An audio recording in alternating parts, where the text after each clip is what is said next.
मकर राशी हा महिना आपल्यासाठी व्यस्ततेचा आहे. आपणास प्रवास करावा लागणार आहे. मित्रांच्या सहवासात गप्पा गोष्टी करण्याची व फिरायला जाण्याची संधी मिळू शकणार आहे.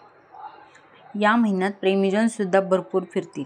आपल्या प्रेमिकासह दूरवर फिरायला जाण्यास आपल्याला पसंती असेल व तसे आपण कराल सुद्धा, ज्यामुळे आपले नाते अधिकच दृढ होईल.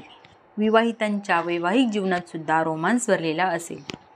आपण महत्त्वपूर्ण विषयात आपल्या जोडीदाराचे समाधान करण्यात यशस्वी व्हाल. कुटुंब नियोजनावर सुद्धा बोलणी कराल. कौटुंबिक जीवनात आपणास मातापित्यांचे आशीर्वाद मिळतील व त्यामुळे आपले प्रलंबित कामे पूर्णत्वास जातील. नोकरी करणाऱ्यांना या महिन्यात चांगला लाभ होऊन पदोन्नतीची स्थिती सुलभ होऊ शकते. असे असले तरी आपणास आपल्या कामावर लक्ष केंद्रित करावे लागेल.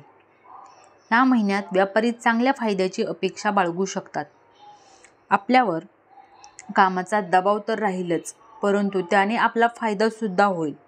विद्यार्थ्यांना अभ्यासात काही समस्यांना सामोरे जावे लागेल. त्यांची एकाग्रता सुद्धा कमी होऊ शकते. आपण त्याने न त्रस्त होता ह्या समस्येतून बाहेर पडण्याचा प्रयत्न राहाल. आपणास आपल्या प्रकृतीची काळजी घ्यावी लागेल. तसेच या महिन्याचा पहिला व तिसरा आठवडा प्रवासास अनुकूल आहे.